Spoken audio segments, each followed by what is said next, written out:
This is the Into the Paddock podcast.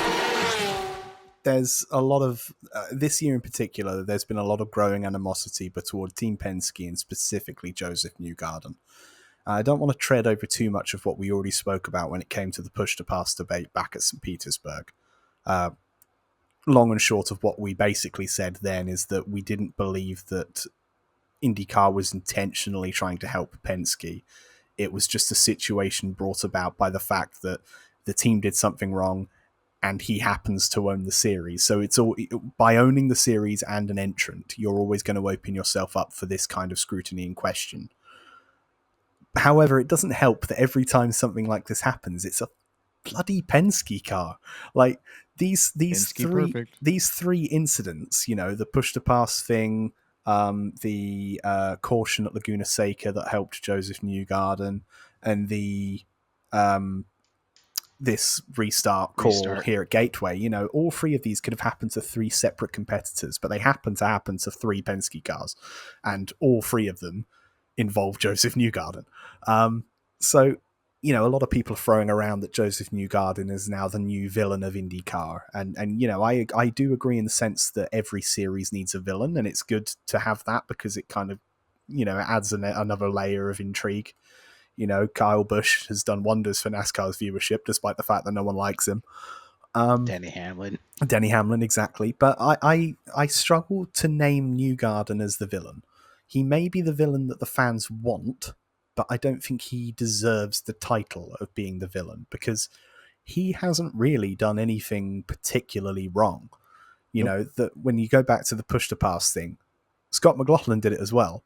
And he's probably one of IndyCar's most popular drivers, despite all of that. And that a lot of that goes down to how they handled it afterwards. Fair enough. The caution thing at Laguna Seca, that's happened for years. It just so happened to happen in a year where everyone's kind of paying more attention to the decisions that impact Team Penske. We've had late restarts before, you know, and it's allowed in IndyCar's regulations. If anything needs to come from this, I don't think Newgarden or Penske need to do anything different. The series needs to look, as you said, about perhaps rewriting the rule, trying to make it more clear. I don't necessarily want to bemoan Newgarden for doing what the rules allow, because I want the drivers to play as much of a role in the outcome of a race as possible. You know, it's a tool that's in their toolbox, and they should be allowed to use that and to be able to do what the rules allow them to do. So again, I don't really begrudge Newgarden for doing it. You know, if you asked me who the villain of IndyCar would be, I would say it's the person that's proven to be a racist in the past and has driven into several people and still somehow remains the darling of the commentary booth, Santino Ferrucci. But, you know, that's just me. That's who I would label a villain, rather than somebody who's gone out there and has actually just benefited from circumstance or made a mistake that was kind of out of his control, maybe. I don't know. Do you think he's the villain? Not at all. Not at all. This guy seems like a Boy Scout. You know, like I don't think he cusses. Oh, he does. I mean, I'm sure he does. I'm speaking in hyperbole, of course, right? But you know what I'm saying? Like he just seems like an honest, nice guy, right? And I get it. We only know him through TV, through the broadcast, through his social media interviews, that type of thing. But he does seem like a very trustworthy, honest, good person, you know? And on top of that, what was the record he tied this weekend? 10th most overall wins? Potentially. That wouldn't surprise me. He got I think it was his 35th win, right? And they said he tied for, I think, the 10th all-time. 10th all-time wins. Or 10th all-time oval wins? I'm not sure. Either way, he's good at what he do. Yeah, he's putting in work. The kid is good. You know, how many years has he been with IndyCar? 5? Oh, over 10. Over 10, really? Yeah, he joined in like 2014, 2015. Yeah, it's been a while, and I think this is the thing. I feel like 2004 was 10 years ago. So. Oh yeah, no, I totally agree with you. I still think it's 2012. Right. But like we've seen a transition, when you look at Josef Newgarden when he entered the sport with Sarah Fisher Hartman Racing, he was very much that era's David Malukas, in the way he acted, in the, he was doing the giant killing performances. And you start off as a young driver and you're the underdog and everyone roots for you. And then you get your opportunity with a big team. He wins this championship with Penske. Everyone's like, yeah, the underdog won. Then he wins more and more. And all of a sudden he's not the underdog anymore. Suddenly he's the guy that everyone wants to see lose because he wins too much. And then they start rooting for the new underdogs, the David Malukases. It's the transition that drivers go under. You look at people in other series, Max Verstappen, when he first joined Formula One, everyone loved him because it's this kid come out of nowhere, this teenager, and he's starting to beat people who are like 7-time champions and that stuff. Now, hardly anyone likes the guy. It's just the cycle that sports people go under. You start out, everyone wants you to succeed, then they don't want you to succeed because you're doing it too much. And I think that's why Josef Newgarden's fallen into this kind of area. I think it's potentially because I think the villain role might have been held by Will Power before because of his reactions to certain things, but then he mellowed out for a couple of years and now people kind of find it funny. Yeah, I think it's just the life cycle of a sports person that you start off and everyone loves you, and then you do too well and everyone hates you. And I think that's why he's now attracting this moniker of being the villain of IndyCar. It's because he's doing really well. I mean, this year it's kind of been feast or famine. He's either been winning or not. But, you come out of a season where you won the Indy 500 and then this as well, it's still a good year for you. And it's still adding to that thing where people want to see him taken down a peg. I think that's all it is. Yeah, leave Joseph alone. I think everyone's just upset that he ended Bus Bros. Honestly, I'm upset that he ended Bus Bros. Everyone is. How did he end Bus Bros? He had his social media manager. And they co-owned the company together, and then he fired the dude.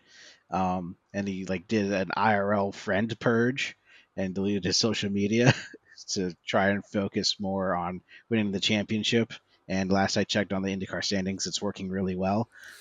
So I'm sure he wants it to go back to a IRL style ovals only, because then he would be in really good shape. But no, he like you said, Jordan, you go through this cycle of rooting for him because he's underdog. Yes, he gets his first championship, maybe two, handful of wins. Yeah, I still cheer for you. Then he just goes on a dominating streak. People are like, please just stop. And then people won't appreciate him again until he retires. Like, you know what? I miss the good old days when our winners had class, like Josef Newgarden. And it's funny how quickly it came about, because I distinctly remember when Josef Newgarden won the 500 last year, it was widely celebrated, I feel, because, it had been a long time coming. It was an American driver winning the Indy 500, and that's always quite popular. And then fast forward 12 months later to him winning this year's 500, we were there, we heard the boos. It's come, this villain persona has come on so quickly and so strong. And honestly, I think Joseph at this point needs to not change the way he's doing things, because he is still capable of winning these big races. And secondly, I think he just needs to feed into it. Honestly, I think at this point, I don't think it's going to go away unless he stops winning, and that's not what he wants. So maybe he just needs to lean into it and build off of it, I suppose. You can just see it in his personality, just how competitive he is. So he's not going to stop anytime soon. Yeah, I was about to say, don't lean into anything. Just continue to do what the hell it is you're doing, man, because you're doing it right. I think he's doing everything right. Whether or not his point standings say that. I mean, he is 8th, right? Top 10, 1 pole, 2 wins. That's not terrible. It's not where he wants to be, but it's still a good season. I mean, he won the Indy 500. It doesn't really matter what he does for the rest of the year. That's bigger than the championship. Yeah. So clearly he's still operating at a high level. It's just, the other races haven't gone so well, and I think he got distracted by a lot of the off-track stuff that came about from the St. Petersburg situation. But if we've established here that Josef Newgarden is not in fact the IndyCar villain, and if we remove the fact that I think that Santino Ferrucci is the true driver villain, I think the actual villain that people need to be focusing on and I'm not saying go and abuse them or whatever, but IndyCar stewarding and IndyCar officiating calls. Again, don't go attack them because that's just stupid. But man, they have made some questionable calls over the course of this season. Again, I think this restart situation comes down to IndyCar having a bit of a silly rule with regards to the restarts and what you are and aren't allowed to do. And then you couple their lack of action on what was pretty universally disliked in this restart, and then couple that with the fact that Power didn't get a penalty for taking out Malukas, but then Herta gets a penalty post-race for blocking. Now, was that worth a blocking penalty? Perhaps. This was in the closing stages when Lundqvist was coming up behind him. Herta threw a bit of a block on the backstretch, but Lundqvist still got by, and there was no contact. Honestly, it was definitely worth them saying to him, maybe don't do that again. Maybe calm it down a little bit. But I don't think it was worth a penalty because Lundqvist still got by. It was just hard racing at the end of a race. And that's the thing they penalise, not the restart that took out 4 cars, not Power taking out Malukas. I can see why people are frustrated with that. But if you're frustrated about that, why are you annoyed at Newgarden? He didn't make the call. It's the officials. This is the Into the Paddock podcast.